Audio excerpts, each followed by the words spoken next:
Did you know that only about 9% of people complete their New Year's resolutions? Well, today I'm going to teach you how to achieve your piano goals this year and join that successful group with 6 research-backed steps. I learned these steps from Mel Robbins' recent powerful podcast episode about how to achieve any goal, and I'm specifically applying her framework to piano success in this video. So who am I to talk about this topic and give advice? Well, reaching my piano dreams has not been easy. It's been a long journey, but I've been able to achieve some pretty incredible goals at the piano recently. I've gone from struggling with severe performance anxiety and giving up on performing for a decade to performing at Carnegie Hall after winning the duo division of the U.S. Classical International Piano Competition with my mom. We were also featured performers at several state music conventions, including the World Piano Conference in Serbia. So whether you have some piano goals in mind or you need some inspiration for what to work towards, this video will give you some practical steps to succeed.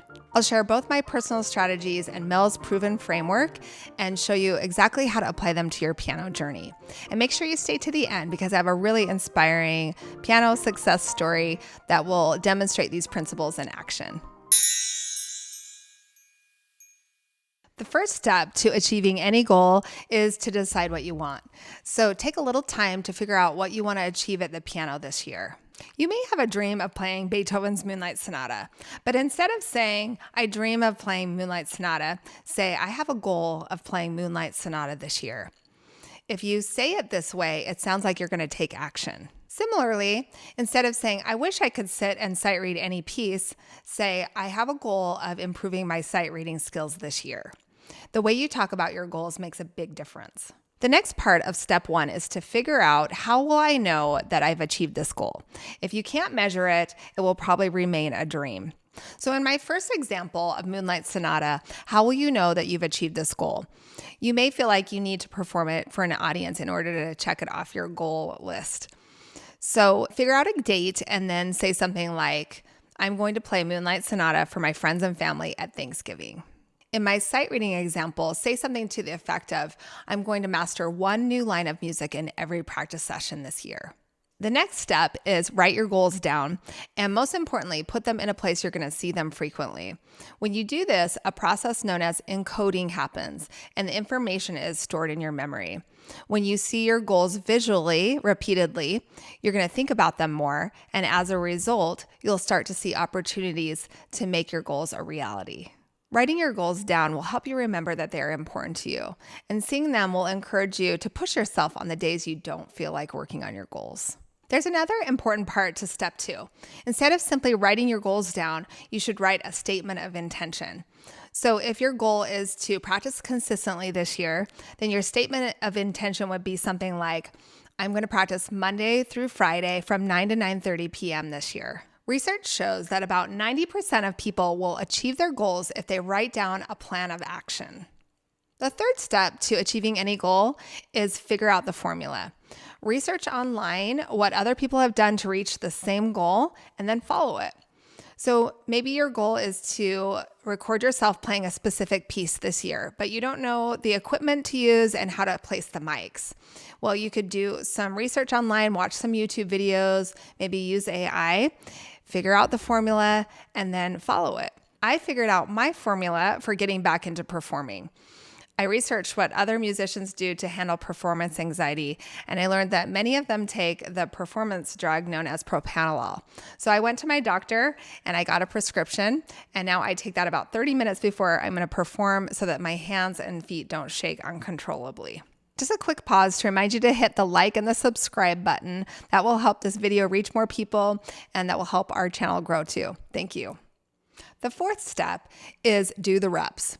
What separates successful people from average people is the reps. So the people who are willing to do the tedious hard work week after week, month after month, year after year, those are the people that will reach their goals. When I was preparing for that competition that I mentioned earlier, there were so many days that I didn't feel like practicing. But because the date was set and I knew the goal was important to me, I did the practice anyways. Many pianists don't enjoy practicing technique, but if your goal is to improve your finger strength and coordination this year, then you'll need to do the reps. You'll need to practice scales and arpeggios and make technique a priority. While I'm on the topic of technique, I want to quickly mention our free training, Unique Piano Technique. You'll learn fun, unique exercises that will noticeably improve your technique. It's designed for elementary, intermediate, and advanced pianists, and we include a free PDF of the exercises. I've linked that in the description below, but you can also find it at brillantepianoduo.com. Step number 5 is figure out how to make your goals easy and or fun. Here are some ideas to make piano practice a little more fun. You could learn a piano duet with a friend. You could join an online community, or you could take a course on a piece that you're learning. To make your piano goals a little easier, maybe you need to leave your piano books on the piano as a reminder to practice, or maybe you need to buy a keyboard with headphones so that you can practice any time of the day and not have to worry about whether you're bothering housemates. Step 6 seems obvious, but stay with me. It's don't quit. There's going to be days and weeks and maybe even months that you don't do the reps. Life happens and we aren't perfect. So do your best to get back on track and remind yourself that you didn't fail, you just took a little break. I promised to share an inspiring story, and I wanted to share my mom's incredible piano success story. She's a Steinway artist and a university piano performance professor, and she's performed all over the world with various symphonies.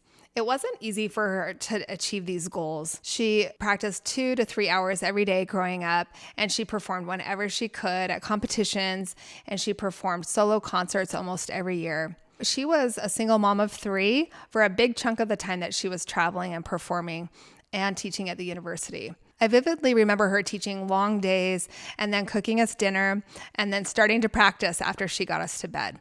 So she would practice till 1 a.m. most nights to meet the demands of her performing schedule. So whenever I need a little bit of motivation to work on my piano goals, I think about my mom. So I hope that this is inspiring to you as well. If one of your goals is to learn to perform better and overcome performance anxiety, watch this next video of mine where I share 8 tips to overcoming performance anxiety and to perform to the best of your ability.